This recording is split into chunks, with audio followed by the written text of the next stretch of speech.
ఈ August 9th రోజు మనం ఎందుకు ఈ కార్యక్రమాలు చేపట్టామంటే కరెక్ట్గా ఇదే రోజున 2 సంవత్సరాల క్రితం కలకత్తాలో ఆర్జికర్ హాస్పిటల్లో ఒక పోస్ట్ గ్రాడ్యుయేట్ విద్యార్థిని డ్యూటీలో ఉండగా అమానుషంగా అత్యాచారానికి గురయ్యి ఆపై హత్య గావించబడింది.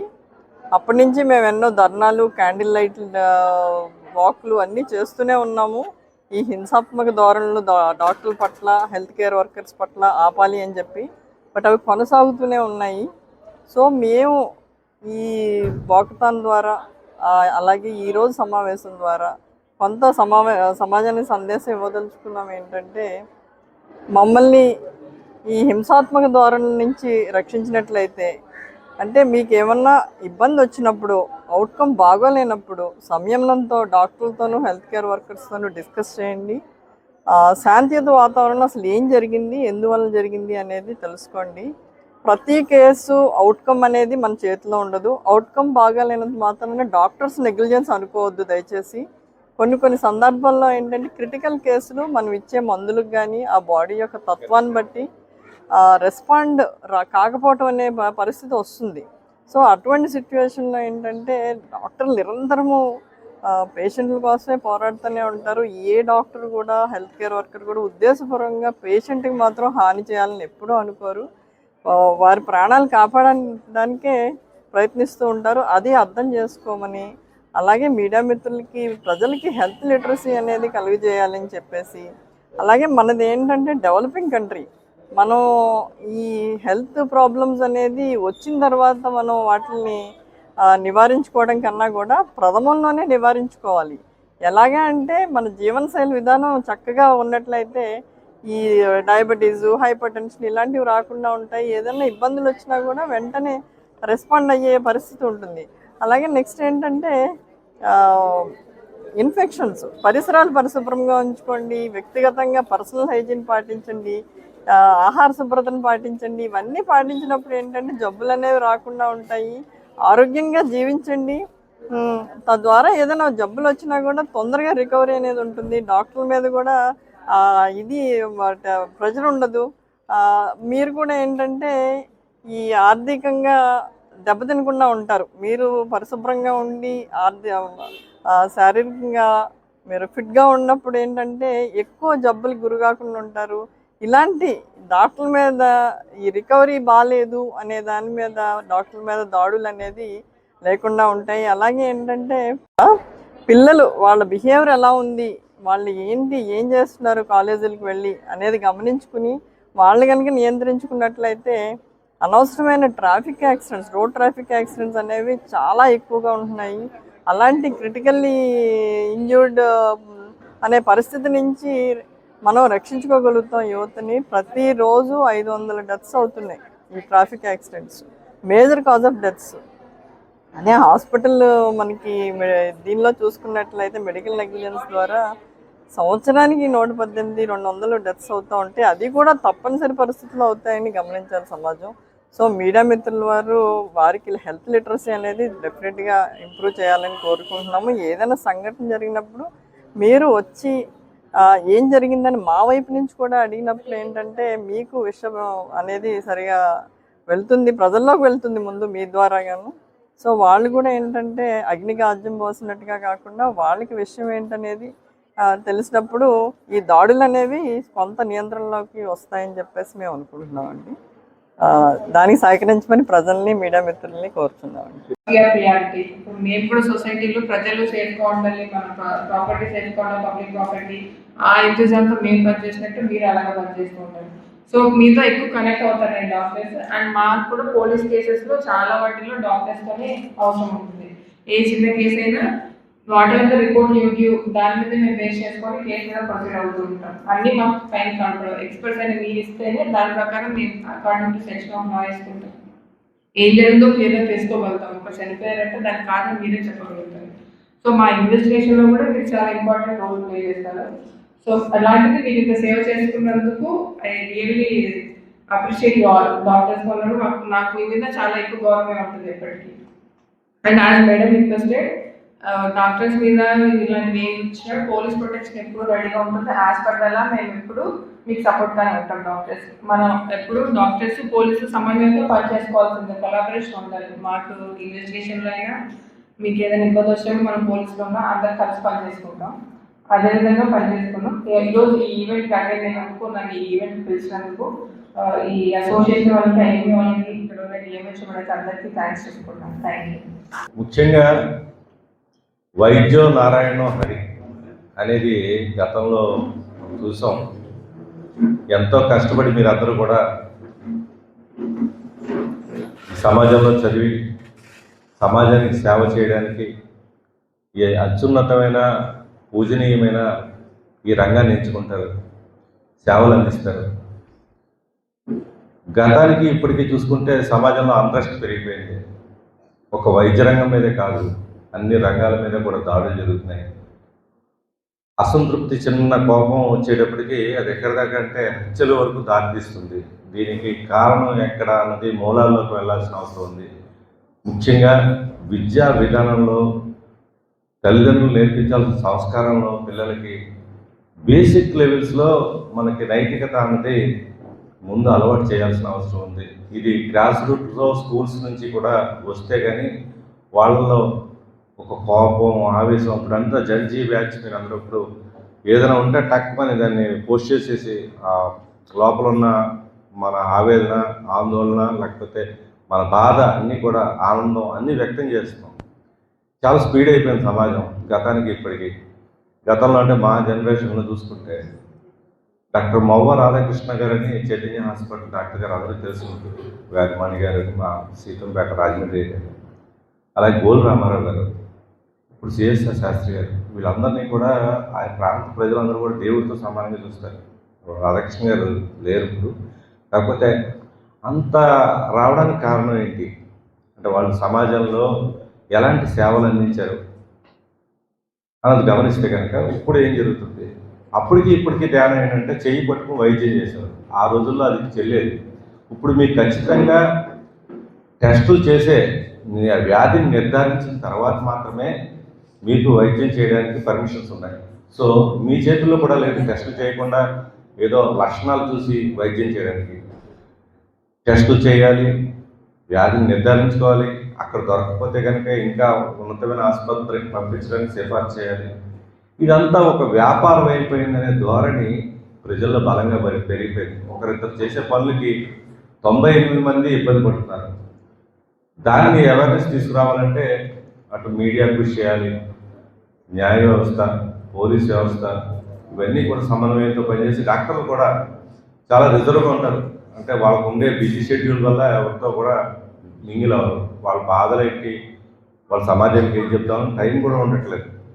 సో కొంచెం ఇంటరాక్ట్ అయ్యే ఇలాంటి కార్యక్రమాలు చేయడం వల్ల వాళ్ళకు ఉండే ఇబ్బందులు, ఆ ప్రాబ్లమ్స్ ఇవన్నీ కనుక చెప్తే కనుక కొంతవరకు సమాజంలోకి వెళ్తుంది, ప్రజల్లోకి. ఓ ఇది పెద్ద సూపర్ స్పెషాలిటీ హాస్పిటల్స్లో చేసేదే వైద్యం అనుకుని కొంతమంది అనుకుంటారు, అక్కడ కూడా దోపిడీ జరుగుతున్న కొంతమంది. ఇట్లా అపోహలు బాగా పెరిగిపోయాయి. సోషల్ మీడియా వచ్చిన తర్వాత మరింత స్ప్రెడ్ అయిపోతున్నాయి, దాడులు జరుగుతున్నాయి, వైరల్ అయ్యి మనం బిల్లు ఎగ్గొట్టాలి అంటే కనుక ఒక దాడి చేసి, ఒక అడావుడి చేసి క్రియేషన్ చేయాలనే ధోరణిలో పెరిగిపోయింది. చట్టాలు చేసే చాలా చట్టాలు ఉన్నాయి. ఆ చట్టాలు ఎంతవరకు అమలు జరుగుతున్నాయి అన్నది మనం చెప్పాలి. అంటే మన విధానంలో చట్టం ఒక కేసు పెడితే అది ఎప్పటికో తేలుతుందనే భావన వల్ల, ఆ లేట్ అవడం వల్ల సాక్షులు జారిపోవడం, న్యాయవాదులు కూడా కోర్టులో ఏమీ చేయలేని పరిస్థితి. న్యాయమూర్తులు కూడా ఏం చేస్తారు, అక్కడ ఉన్న సాక్ష్యాలు దీన్ని బట్టే ఉంటుంది. తొందరగా సత్వరం అంటే ఒక 3 నెలలు కావచ్చు, 6 నెలలు కావచ్చు, సత్వరం డాక్టర్స్ కేసు విషయంలో ఒక వ్యవస్థ తీసుకురావాలి. జరిగితే కనుక ఇమీడియట్లీ శిక్షలు పడేలా ఉంటే సమాజానికి ఒక మెసేజ్ వెళ్తుంది. ఆ విధమైన రక్షణ కల్పించాల్సిన అవసరం ఉంది. మన కలకత్తా ఇన్సిడెంట్ దగ్గర నుంచి రాజమండ్రిలో నిన్న మన జరిగిన డాక్టర్ ప్రియాంక కేసు వరకు చూసుకుంటే ఇక్కడ బాధితులు ఎవరైతే ఉన్నారో వాళ్ళకి ఎంతవరకు ఎప్పటికీ న్యాయం జరుగుతుందన్నది ఒక ప్రశ్నగా మిగిలిపోతుంది. చాలా కాలం పడుతుంది. అప్పటికి ఎవరు ఉంటారు, ఎవరు పోతారు అనే పరిస్థితిలో ఉంది వ్యవస్థ. నిన్న మొన్నగాక ఒక 40 ఏళ్ళ నుంచి సుప్రీంకోర్టులో ఒక కేసు, ఏదో బోఫోర్స్ కేసు, దీనికి రెలవెంట్ కాకపోయినా చెప్తున్నాను. బోఫోర్స్ కేసు 40 ఏళ్ళు పట్టింది.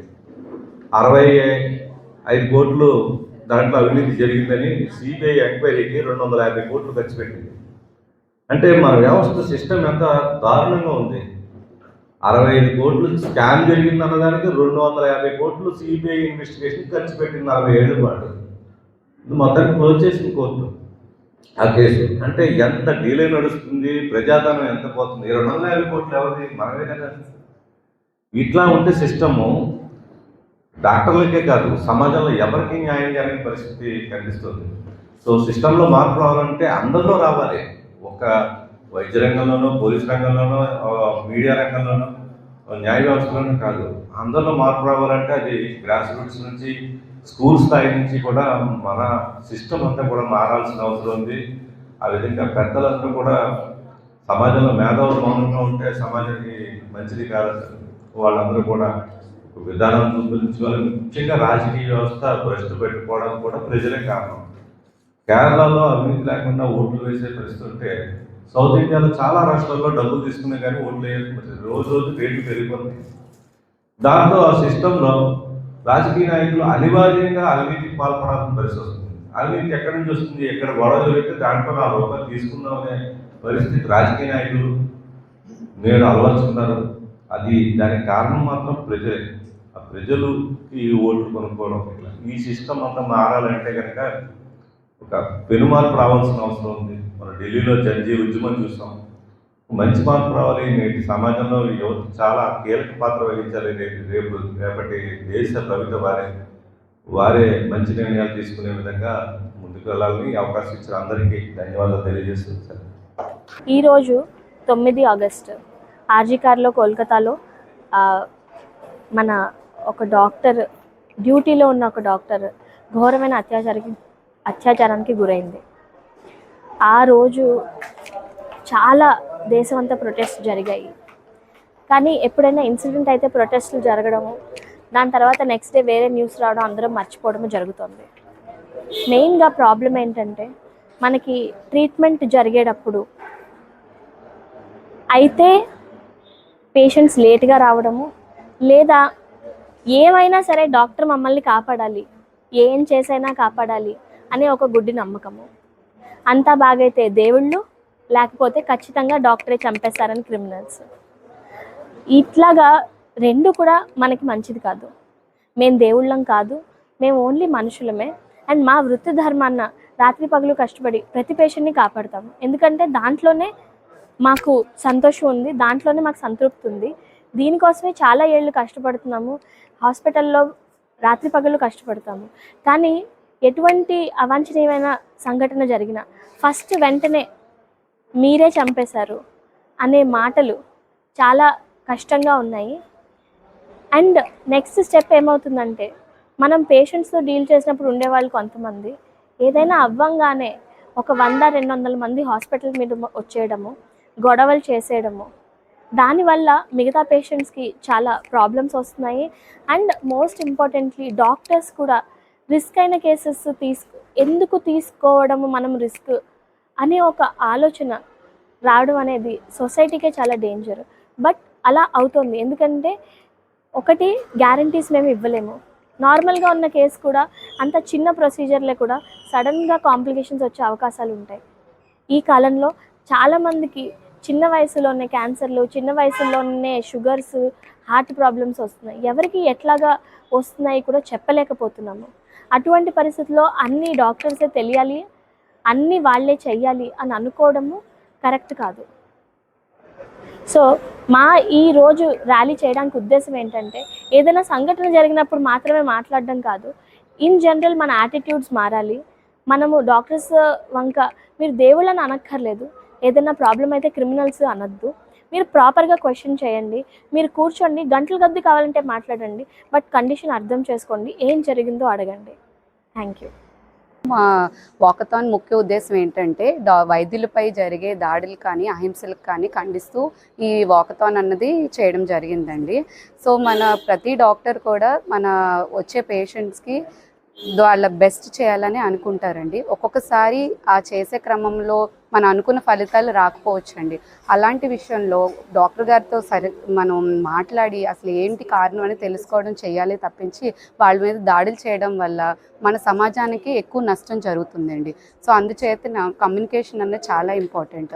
ఇలా మనం దాడి చేయడం వల్ల డాక్టర్ గారు కూడా వాళ్ళ స్థాయిలో వాళ్ళు ట్రీట్మెంట్ ఇవ్వలేకపోతారండి. సో డాక్టర్స్ అనేవాళ్ళు మీకు శత్రువు కాదండి, మీకు ఎప్పుడు మిత్రులు, మీ ఫ్యామిలీలో ఒక మెంబర్స్ కాబట్టి వాళ్ళతో మీ మమేకం అవ్వడం చాలా ఇంపార్టెంట్ అండి. Thank you. Nursing students, media మిత్రులు అందరికీ శుభోదయం. ముఖ్యంగా 4 విషయాల గురించి మనం మాట్లాడుకోవాల్సిన అవసరం ఎంతైనా ఉంది.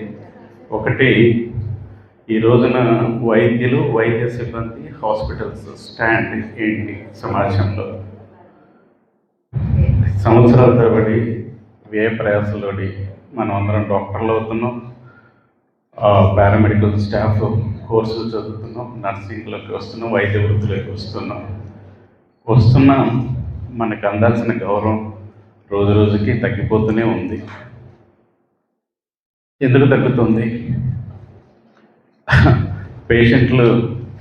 పేషెంట్ల బాడీలు ఎప్పుడూ ఒకేలాగా రెస్పాండ్ అవ్వవు.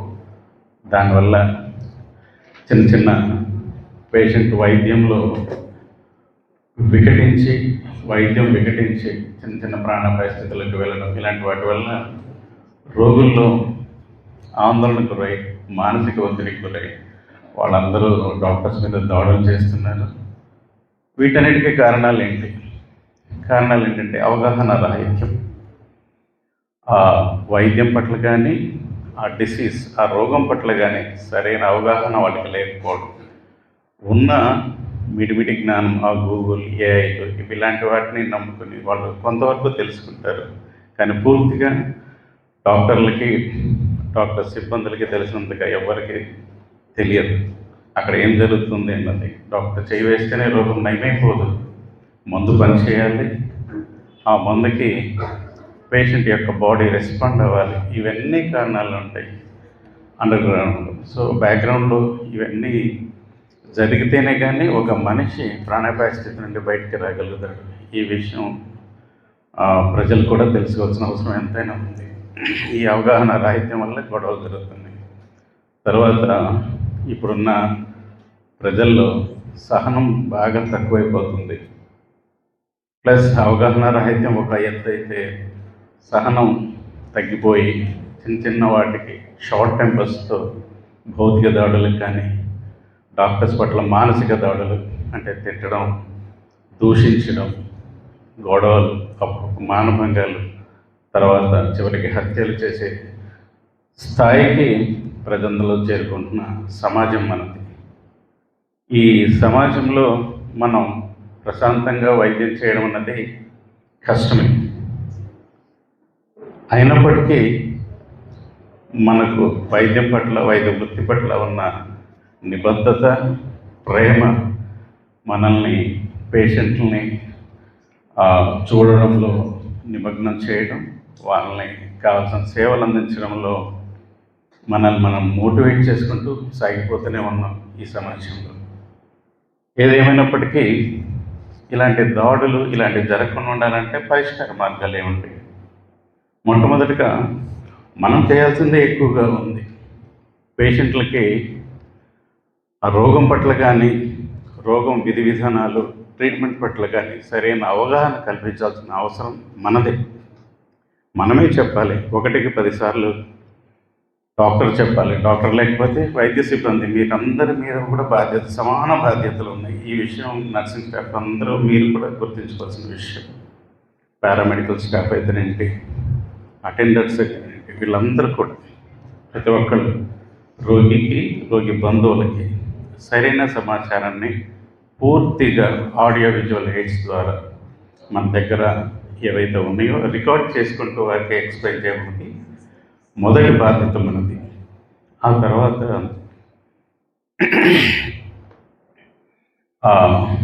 అవి ఇన్ని చేసినప్పటికీ కొంతమంది అగ్రెసివ్గా ఉన్న పేషెంట్ల బంధువులు వస్తూనే ఉంటారు. వాళ్ళు గొడవలు జరుగుతూనే ఉంటాయి. వీటి నుండి మనం ప్రొటెక్ట్ చేసుకోవడానికి మనకు అందుబాటులో ఉన్న అసోసియేషన్స్, ఇండియన్ మెడికల్ అసోసియేషన్ అయితే ఏంటి, ఫాక్సీ అయితేనండి, నర్సింగ్ అసోసియేషన్ ప్రతి ఒక్కరిని మనకి అండగా నిలబడడానికి వాళ్ళందరూ పిలుచుకోవడం, సామరస్యంగా శాంతియుతంగా ఆ ప్రాబ్లమ్ని సాల్వ్ చేసుకునే దిశగా మనం అడుగు వేయాల్సిన అవసరం ఎంతైనా ఉంటుంది. ఆ తర్వాత ప్రజల్లో అవగాహన కల్పించడానికి మొదటి బాధ్యత మనమైతే, రెండవ బాధ్యత ప్రభుత్వం అనేది, మూడవ బాధ్యత పోలీసులది. ప్రభుత్వాలకు కూడా డాక్టర్స్ చేసిన వైద్యం పట్ల, ఈ రోగాల పట్ల కొంతవరకు అవేర్నెస్ ప్రజల్లో క్రియేట్ చేసినట్లయితే, ఇది ఇలాగ విధి విధానాలు ఇలాగ ఉంటాయి, రోగం ఈ విధంగా రెస్పాండ్ అవుతుంది, ఈ మందులు మనిషి శరీరం ప్రవర్తించే తీరుపై రోగ నిర్ధారణ అయితేనేంటి, రోగానికి కావాల్సిన ట్రీట్మెంట్, వైద్య సేవలు ఈ విధంగా ఆధారపడి ఉంటాయని ప్రజల్లో అవగాహన మీటింగ్స్ కానీ లేదా మీడియా అడ్వర్టైజ్మెంట్ల ద్వారా కానీ ఎన్నో వచ్చేసినాయి మనకి ప్లాట్ఫామ్స్, మీడియా ప్లాట్ఫామ్స్. వీటిల్లో విస్తృతంగా చర్చించాలి, విస్తృతంగా ప్రజలకు తెలియజేయాల్సిన అవసరం ఎంతైనా ఉందని నేను అనుకుంటున్నాను. అదేవిధంగా పోలీసు వారికి కూడా వారికి విన్నవించేది ఏంటంటే, మాపై దాడులు అరకొరగా ఇంతకుముందు ఉన్నంతగా లేవని చెప్పడానికి నేను చాలా సంతోషపడుతున్నాను. I really appreciate for the help.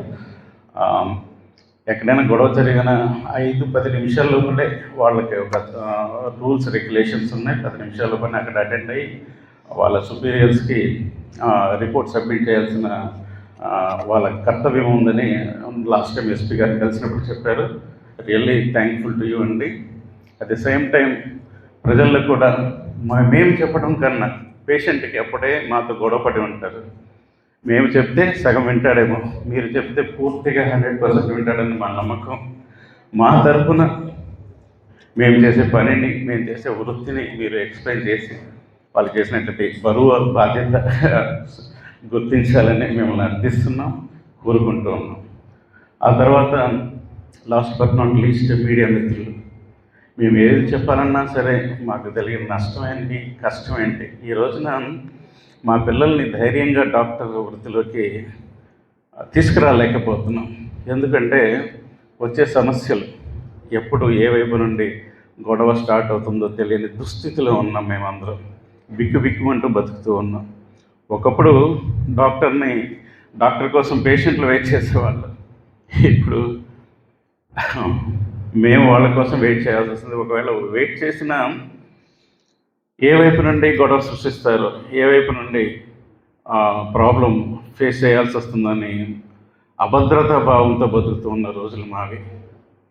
మీ ద్వారా మేము కోరుకునేది ఏంటంటే, ఇవన్నీ మనుషులు మాత్రమే చేస్తున్నాం, డాక్టర్లు కూడా మనుషుల్లాగానే చేస్తున్నాం, దైవాంశ సంబూతులు కాదని మీరు కూడా మా తరపున ప్రజలకు తెలియజేయాలని కోరుకుంటూ, అట్ ది సేమ్ టైం ప్రశాంతమైన వాతావరణంలో మేము ప్రాక్టీస్ చేసుకుని ప్రజలకి మరింతగా సేవ చేసే అదృష్టాన్ని, భాగ్యాన్ని మేము అర్థిస్తూ మీ ద్వారా ప్రజల్ని కోరుకుంటూ ఉన్నాం.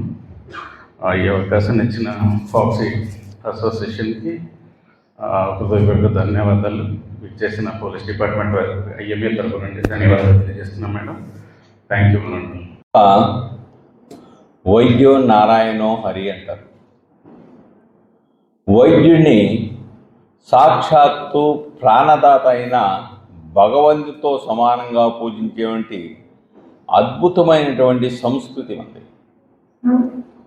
ఒక మనిషి ప్రాణం అపాయంలో ఉన్నప్పుడు వాళ్ళ కులం, వాళ్ళ మతం, వాళ్ళ హోదా ఇవేమి చూడరు. అందరినీ సమంగా చూసి వాళ్ళ యొక్క ప్రాణాలని ఏ విధంగా కాపాడాలి, లేకుంటే మహిళలు బిడ్డకు జన్మనిచ్చేటప్పుడు తల్లి బిడ్డని ఏ విధంగా ఎటువంటి ఇబ్బందులు కలగకుండా ఏ విధంగా జన్మనివ్వాలి అని చూస్తారే తప్ప వేరే కులాలని మతాలని వెళ్ళి చూసే పరిస్థితి లేదు. అయితే ఈరోజు కరెక్ట్గా కలకట్టాలో పీజీ చేస్తున్నటువంటి వైద్య విద్యార్థిని ఆమె సర్వీస్ చేసి రెస్ట్ తీసుకుంటున్న సమయంలో ఆమె మీద అఘాయిత్యం చేసి హత్య చేసి సాక్ష్యాలను మాయం చేయడానికి ప్రయత్నించిన రోజు ఈరోజు. చివరికి ఆ యొక్క ప్రిన్సిపాల్ను లేకుంటే ఆ యొక్క నేరం చేసిన వ్యక్తులను కాపాడటానికి ప్రయత్నం చేసినప్పుడు ఈ భారతదేశ అత్యున్నత న్యాయస్థానం సుప్రీంకోర్టు జోక్యం చేసుకొని రాష్ట్ర పోలీసులు ఈ కేసు విచారణ చేయొద్దు, దీన్ని సిబిఐకి అప్పగిస్తున్నామని చెప్పేసని సిబిఐ చేత సుప్రీంకోర్టు సువోమోటోగా తీసుకొని విచారించినటువంటి దేశంలో సంచలనం కలిగినటువంటి కేసుగా దాన్ని మనం పరిగణించాలి. ఎందుచేతంటే కామన్గా మనం ఒక ఆనవాయితీ ఉంది, న్యాయస్థానానికి వెళ్తే సంవత్సరాలు పడుతుంది కదా, అది ఎప్పుడు తేలుతుందిలే అని. కానీ కలకట్టాలో జరిగినటువంటి ఈ హత్యకు సంబంధించినటువంటి కేసు 5 నెలల్లోనే పరిష్కారం అయిపోయింది. అతనికి ఉరిశిక్ష వేయాల్సింది యావజ్జీవ శిక్ష వరకు వేసి ఆపారు. సిబిఐ మళ్ళా సుప్రీంకోర్టును ఆశ్రయించింది, అతనికి ఉరిశిక్ష వేయాలని చెప్పేసి సుప్రీంకోర్టులో ప్రస్తుతం పెండింగ్లో ఉంది.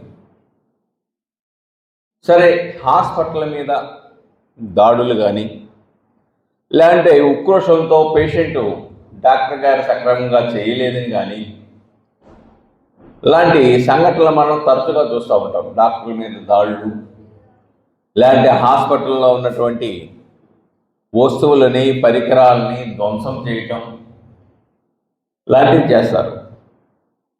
కానీ దురదృష్టం ఏంటంటే ఇప్పటికీ కొన్ని ఆ యొక్క అటువంటి సంఘటనలు నిరోధించడానికి చట్టాలు ఉన్నాయి. ఉదాహరణకి Andhra Pradesh medical care service persons and Medicare service institutions prevention of violence and damage to property act 2007 ఉంది.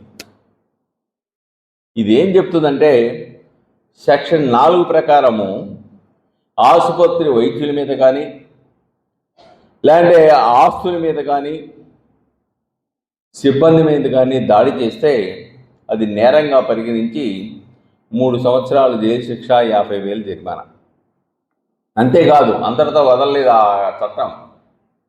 సెక్షన్ 6 ప్రకారం మీ హాస్పిటల్లో ఎంతైతే డ్యామేజ్ జరిగిందో ఆ ఫైన్తో కాకుండా జరిమానాగా దానికి రెట్టింపు సొమ్ము కట్టమని ముద్దాయిని అడగవచ్చు. మన హాస్పిటల్లో ఒక మిషన్, 1 లక్ష రూపాయల మిషన్ డ్యామేజ్ చేశారు, కోర్టు దానికి 2 లక్షల రూపాయలు కట్టమని ముద్దాయిని ఆదేశించాలి. సరే, అది తర్వాత నష్టపోయిన వాళ్ళ కుటుంబానికి న్యాయస్థానం నిర్ణయం మేరకు ఇస్తారు. ఒకవేళ అతను కట్టలేదనుకోండి, రెవెన్యూ రికవరీ యాక్ట్ ప్రకారం ఆ సొమ్ముని రికవరీ చేస్తారు వాళ్ళ దగ్గర.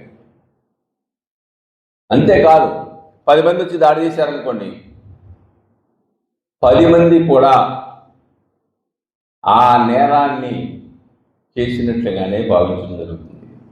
10 మందిలో ఒకే ఇంటెన్షన్తో వచ్చేసి హాస్పిటల్ మీద దాడి చేసి ధ్వంసం చేశారు, ఒకళ్ళు బద్దలు కొట్టేశారు, వెనకాల వాళ్ళు ఎంకరేజ్ చేశారు. కామన్ ఇంటెన్షన్, మోటివ్ ఒకటే. కాబట్టి పగలగొట్టినోడు ఒకటే పగలగొట్టినట్టు కాదు, వీళ్ళందరూ కూడా ఆ నేరానికి సంబంధించినటువంటి నేరంలో ముద్దాయిలుగా ఉంటారు. కాబట్టి అటువంటి కఠినమైన చట్టం ఉంది. ఇటీవల బిఎన్ఎస్ఎస్లో కూడా ప్రత్యేకించి డాక్టర్ల మీద భారతీయ న్యాయ సంహిత అని ఇటీవల చట్టాలు మారినాయి. బ్రిటిష్ వారు పీరియడ్లో ఉన్నటువంటి చట్టాలు మార్పులు చేశారు. దాని ప్రకారం కూడా డాక్టర్లకి రక్షణ కల్పిస్తూ చట్టం రూపకల్పన చేశారు. ఒకవేళ ఇందాకలాగా హత్య చేస్తే జీవిత ఖైదు నుంచి ఉరిశిక్ష వరకు ఉన్నది. అలాగే రాడ్లతోనూ కర్రలతోనూ హాస్పిటల్ మీద దాడులు చేసి గాయాలు పరిస్తే దానికి కొత్త చట్ట ప్రకారం 10 సంవత్సరాల వరకు జైలు శిక్ష. కాబట్టి ఇటువంటి కఠినమైన చట్టాలు ఉన్నప్పటికీ ఇంకా ఎందుకు జరుగుతున్నాయి, ఎక్కడ లోపం ఉంది అంటే డెఫినెట్గా చట్టాల కాగితాల వరకే పరిమితం కాకూడదు. చట్టాలను అమలు చేసే యంత్రాంగం ఈ చట్టాల మీద అవగాహన ఉండి స్పందించి ఎప్పటికప్పుడు చర్యలు తీసుకుంటే, సక్రమ ఇన్వెస్టిగేషన్ చేస్తే డెఫినెట్గా ఇది ప్రజల్లోకి విస్తృత ప్రచారం జరగాలి. ఆసుపత్రుల మీద దాడి చేస్తే ఏం జరుగుద్ది, డాక్టర్ల మీద దాడులు చేస్తే ఏం జరుగుద్ది, వాళ్ళ మీద వివిధ సంఘటనలు చేసినప్పుడు ఏ విధంగా జరుగుద్దనే విషయాన్ని ప్రజలకు కూడా తెలియజేయాలి. ఎందుకంటే దానివల్ల ఒక ప్రమాదం ఉంది. ప్రాణాపాయ స్థితిలో ఒక పేషెంట్ వస్తాడు, సరే మీరు మానవతా దృక్పథంతో ఆ పేషెంట్కి బతికించడానికి క్రిటికల్ కండిషన్లో ఉన్న వాళ్ళని ప్రయత్నం చేస్తారు. కానీ ఇటువంటి దాడులు కనుక జరిగితే అటువంటి క్రిటికల్ కండిషన్లో ఉన్న వాళ్ళని వేరే హాస్పిటల్ తీసుకెళ్ళి అంటారు. అప్పుడు ఎవరికి నష్టం? అది ప్రజలకు నష్టం. కొంతమంది చేసే వికృత శాస్త్రాల వల్ల మొత్తం సమాజంలో ఉన్నటువంటి ప్రజలకు నష్టం చేకూరుతోంది. కాబట్టి అటువంటిని నిరోధించడానికి కామన్గా దాంట్లో కూడా కలకత్తాలో కూడా ఏం తక్కువేం జరగలే. ఆ అమ్మాయిని రేప్ చేసి హత్య చేసిన తర్వాత నేరస్థలంలో ఉన్న సమాచారాన్ని మొత్తం కూడా ధ్వంసం చేశారు, ఆధారాలను ధ్వంసం చేశారు, నేర నిరూపణ కాకుండా కావాల్సిన ప్రయత్నాలన్నీ చేశారు. అవన్నీ సుప్రీంకోర్టు ఆగ్రహించిందనుకోండి ఆ స్టేట్ పోలీసుని. కాబట్టి ఇక్కడ చూసాం, మీకు గుర్తుండే ఉండే చాలామందికి, అనూష అనే ఒక అమ్మాయిని ప్రేమించలేదని చెప్పేసి వాళ్ళ తల్లిదండ్రులను చంపారు. ఇంటి మీద దాడి చేసి ఆ అమ్మాయి మీద కూడా హత్యా ప్రయత్నం చేశారు. దాంట్లో కూడా అమ్మాయి తరఫున ప్రాసిక్యూషన్ అసిస్టెంట్ చేశారు. దాంట్లో ఎంత దారుణం అంటే, నరికింది పెద్ద కొడవలతో, తీవ్రమైన గాయాలున్నాయి. కోర్టులో పెట్టిన ఆయుధం కూరగాయలు కోసుకునే చిన్న కత్తి పెట్టారు.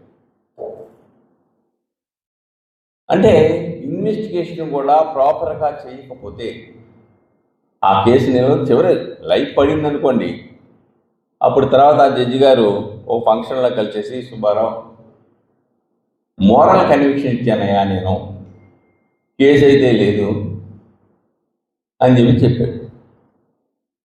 అంటే కొన్ని సంఘటనల్లో మోరల్ కన్విక్షన్ ఇచ్చే పరిస్థితి వెళ్తున్నాయి. ఈరోజు ఇప్పుడు చేస్తున్న మా అనంతబాబు కేసు స్పెషల్ పీపీగా చేస్తా ఉన్నా. దాంట్లో బోల్డ్ లోపాలు, ఒకటి కాదు రెండు కాదు, అవన్నీ పూడ్చుకుంటూ చివరికి ఏదో ప్రయత్నం చేస్తున్నాము. ఒక కొలిక్కి వచ్చింది, సాక్ష్యాల విచారణ జరుగుతున్నాయి. దురదృష్టం ఏంటంటే అలా జరగడానికి ఒక ప్రత్యేకత, రాజకీయ నాయకుల యొక్క చొరబాటు అన్ని వ్యవస్థల్లో ఏలు పెట్టకూడదు. అటు పోలీసు వ్యవస్థలో కానీ, ఇటు వైద్య వ్యవస్థలో కానీ జోక్యం లేకుండా స్వేచ్ఛగా వాళ్ళ పనులు వాళ్ళు చేసుకునే విధంగా చేయగలిగితే డెఫినెట్గా అన్నీ సక్రమంగా నడుస్తాయి. కాబట్టి రాజకీయ నిన్న కాక మనం జరిగినటువంటి 3వ తారీఖు మెడికల్ స్టూడెంట్ తాగేసి డ్రైవ్ చేసి గుద్దేసి చంపేశారు. ఎందుకు జరుగుతుంది? మద్యం, కుర్రాళ్ళ దగ్గర మద్యంలో ఉన్నాడు, అసలు అతను డ్రగ్స్లో ఉన్నాడో నాకు ఇప్పటికీ అనుమానం. ఎందుకంటే రాజమండ్రి నగరంలో ముఖ్యంగా బీటెక్ కానీ ప్రొఫెషనల్స్ కానీ డ్రగ్కి ఎడిక్ట్ అయ్యి ఉన్నారనేది వాస్తవం. అలాగా గంజాయికో లేకుంటే కొకైన్ లాంటివి కూడా వాళ్ళు స్వీకరించేసి ఆ మొత్తులో ఏం చేస్తారో తెలియనుండి దౌర్భాగ్య పరిస్థితుల్లో ప్రొఫెషనల్ ఇంజనీరింగ్ కాలేజీ కానీ డాక్టర్స్ కానీ ఉన్నారు, చదివేవాళ్ళు కొంతమంది. అందరినీ నేను అన్నాను, కాబట్టి అటువంటి దాన్ని కంట్రోల్ చేయటం ద్వారా ఇటువంటి నిరోధించడానికి అవకాశం ఉంటుంది. అంతేకాకుండా మనం హాస్పిటల్లో కంపల్సరీగా ప్రికాషన్స్ ఏంటంటే సీసీ కెమెరాలు పెట్టుకోవాలి. ఎక్కడ దాడి జరిగినా సీసీ కెమెరా యొక్క ఫుటేజీ మారినటువంటి చట్టాల ప్రకారం ప్రధాన భూమిక పోషిస్తూ ఉంది. అంతేకాకుండా ముందుగా మీతో సంభాషణ జరుపుతారు పేషెంట్, చుట్టాలో ఎవరో. ఆ సంభాషణని కాల్ డేటా రికార్డుల్లో భద్రపరచాలి. ఇవన్నీ కూడా ఎవరైతే నేర ప్రవృత్తికి పాల్పడతారో వాళ్ళ అంతు చూడటానికి ఉపయోగపడుతుందనే విషయాన్ని ఇక్కడ మనం కలిగించాలి. ఏదేమైనప్పటికీ డాక్టర్లే కాదు, ఈ దేశంలో మహిళల మీద అనేకమైన దాడులు, అత్యాచారాలు, హత్యలు జరుగుతున్నమాట వాస్తవం. కొంతమందిని అలా చేసిన తర్వాత రాజకీయ జోక్యంతో కేసులు మాయమైన మాట నిజమే. ఆయేషా మేరా కేసే ఒక ఉదాహరణ.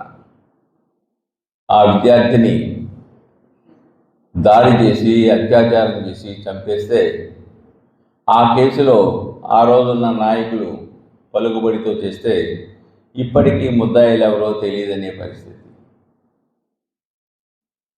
కాబట్టి ఒకటి, ఇన్వెస్టిగేషన్ ఏజెన్సీ క్రియాశీలకంగా పనిచేయాలి. వాళ్ళ మీద రాజకీయ ఒత్తిడి ఉండకూడదు.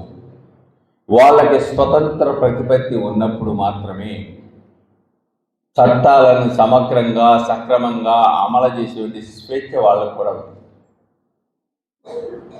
కాబట్టి రాజకీయ నాయకులు పాలన వరకే పరిమితమై మిగతా వ్యవస్థలో జోక్యం చేసుకోకుండా ఉంటే డెఫినెట్గా నేరస్తులు అనేవాళ్ళు, నేర ప్రవృత్తి ఉండే వాళ్ళని నిరోధించడం అనేది పోలీసు వ్యవస్థకి పెద్ద కష్టమేమి కాదు.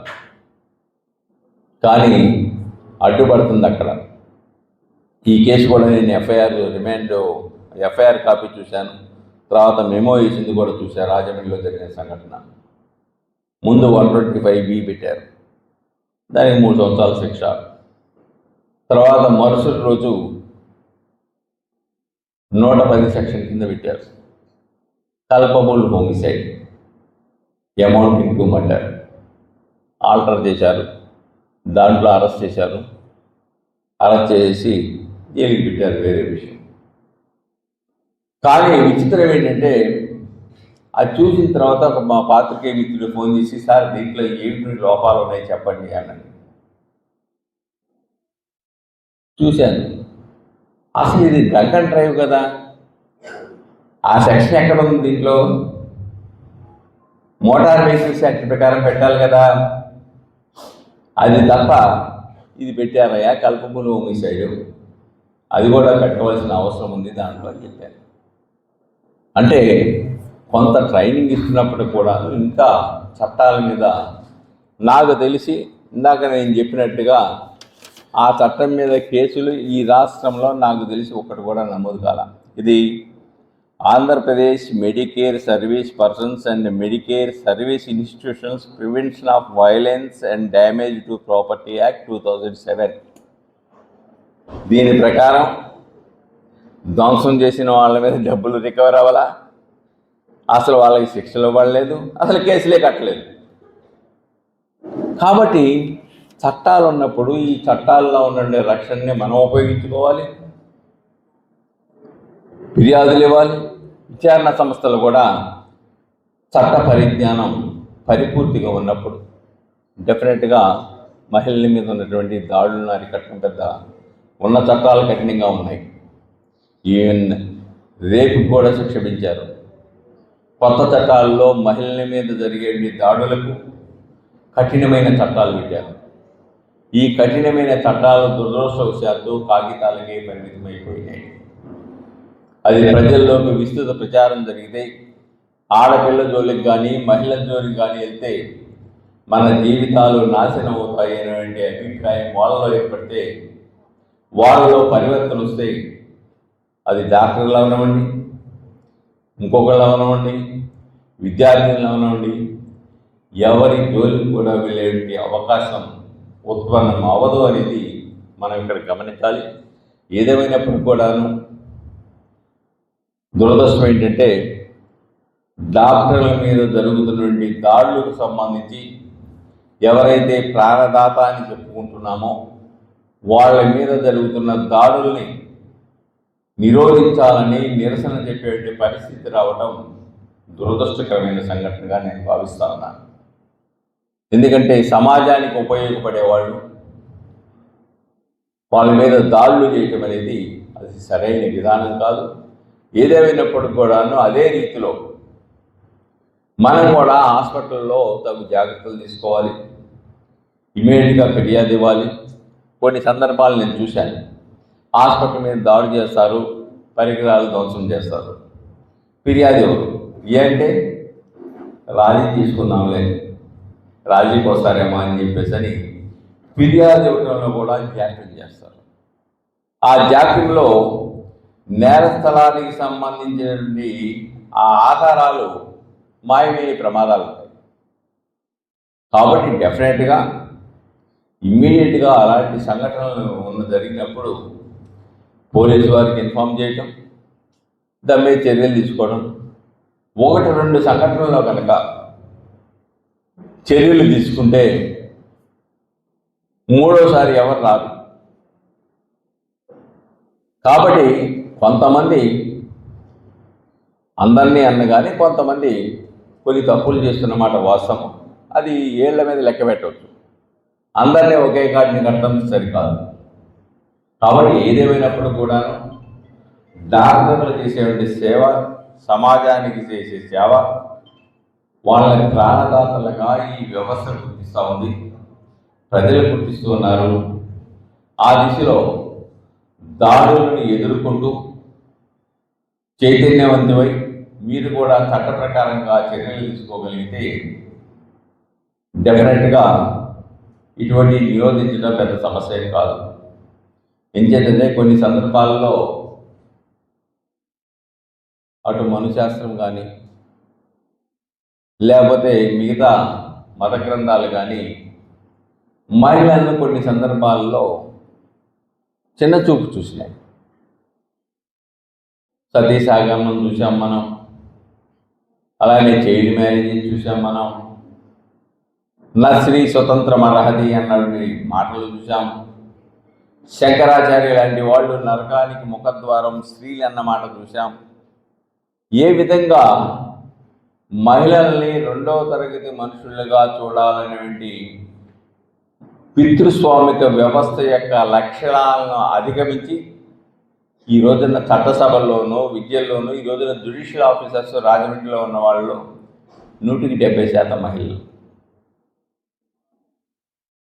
అంటే ఈ రోజున మహిళలు చైతన్యవంతులై సమాజంలో సగభాగం ఉన్నటువంటి మహిళలు అటు విద్యలోనూ, న్యాయ వ్యవస్థలోనూ, డాక్టర్ వృత్తిలోనూ, అన్ని వృత్తుల్లోనూ మగవాళ్ళకి ధీటుగా నైపుణ్యత కలిగిన వ్యక్తులుగా ఈ రోజున సమాజంలో ఎదుగుతున్నారు.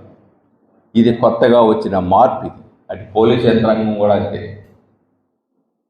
ఇది కొత్తగా వచ్చిన మార్పు, మహిళల్లో వచ్చిన చైతన్యం. ఆ సమాజంలో సగభాగంగా ఉన్న యొక్క మహిళల యొక్క పాత్ర అభివృద్ధిలో లేకపోతే ఆ దేశం అభివృద్ధి చెందదు, ఆ దేశం పురోభివృద్ధి చెందదు, ఆ దేశం మిగతా దేశాలతో పోటీపడి నిలబడలేదు. కాబట్టి మహిళలు క్రియాశీలకంగా వ్యవహరించవలసినటువంటి పరిస్థితి ఉంది. ఈరోజు చట్టసభల్లో కూడా నెక్స్ట్ వచ్చే ఎన్నికల్లో 33% మహిళలు చట్టసభల్లోకి వెళ్ళబోతున్నారు. స్థానిక సంస్థల్లో గతంలో ఇచ్చినప్పుడు కూడాను చట్టసభల్లో బిల్లు పాస్ అయింది. ఈరోజు చట్టసభల్లో మనం చూసాం, మహిళలు తలుచుకుంటే ఏదైనా చేయగలరు. ఇందిరాగాంధీని చూసాం, అనేక ముఖ్యమంత్రులు, జయలలిత లాంటి వాళ్ళని చూసాం. అలాగే బెంగాల్ ముఖ్యమంత్రిగా చేసిన మమతా బెనర్జీని చూసాం. అనేక మంది మహిళలు పోలీస్ వ్యవస్థలోకి వస్తే కిరణ్ బేడిని చూశాం. ఇలాగా అన్ని వ్యవస్థల్లో కూడా అంతరిక్షానికి వెళ్ళడానికి మహిళలే ప్రాముఖ్యత ఇచ్చారు. నాసా నుంచి మహిళలే అంతరిక్షంలోకి వెళ్ళిన సంఘటనలు చూసాం. ఆ పరిస్థితుల్లో ఈ రోజున మహిళా చైతన్యం పెరిగింది. మహిళలు మేము ఈ సమాజంలో పరువు ప్రతిష్టలతో బతకాలి, సమాజంలో మేము భాగస్వాములు కావాలనేటువంటి ఒక కృత నిశ్చయంతో ముందుకెళ్తున్నారు. ఇది కొనసాగాలి. ఏదేమైనప్పుడు కూడా చివరిగా చెప్పేది ఏంటంటే, మహిళల మీద లేకుంటే మహిళా డాక్టర్ల మీద, మహిళా పీజీ చేసే విద్యార్థుల మీద, లేకపోతే ఎంబీబీఎస్ చేసే విద్యార్థుల మీద, వైద్యంతో సంబంధం ఉన్న సంస్థలతో ఉన్నటువంటి మహిళల మీద దాడులు చేయటం అది సహించరానిది, అది క్షమార్హం. కాబట్టి ఏదేమైనప్పుడు కూడాను ధైర్యంగా ఎదుర్కోవాలి. దానికి కావాలనుకుంటే ఈ రోజున అందరూ కూడా అన్ని వ్యవస్థలకు వెళ్తున్నారు. కరాటే నేర్చుకుంటున్నారు, కుంఫు నేర్చుకుంటున్నారు. ఎవరైనా ఎదురు తిరిగితే ఎలా కొట్టాలో ఆ నైపుణ్యత కూడా సంపాదించుకుంటున్నారు. కొందరు పెప్పర్ స్ప్రేలు వాడుతున్నారు. ఇవన్నీ కూడా సమాజంలో టెక్నాలజీతో పాటుగా ఇవన్నీ కూడా అభివృద్ధి చెందుతున్నాయి. కాబట్టి ఏదేమైనప్పుడు కూడాను ధైర్యంగా ఎదుర్కోవాలి, దాయకూడదు. ఒక వ్యక్తి తఫాలుగా విద్యార్థిని, మెడికల్ స్టూడెంట్ని వేధిస్తూ ఉంటే, వేధిస్తున్నారు కదా అని చెప్పేసి నిమ్మక నీరెత్తినట్లుగా ఉంటే అది ముదిరి పాకాన పడ్డాక వాళ్ళ ప్రాణాలకి ముప్పు ఏర్పడే ప్రమాదం ఉత్పన్నమవుతుంది. కాబట్టి ఏదైనా మొక్కలో ఉన్నప్పుడే తెచ్చేస్తే సరిపోతుంది. అది మానైన తర్వాత ప్రాణాలకు ముప్పు తెచ్చుతుందని గమనించవలసిందిగా తెలియజేస్తూ నాకు ఈ అవకాశం ఇచ్చినందుకు మీ అందరికీ ప్రత్యేక అభినందనలు తెలియజేస్తూ ముగిస్తున్నాను.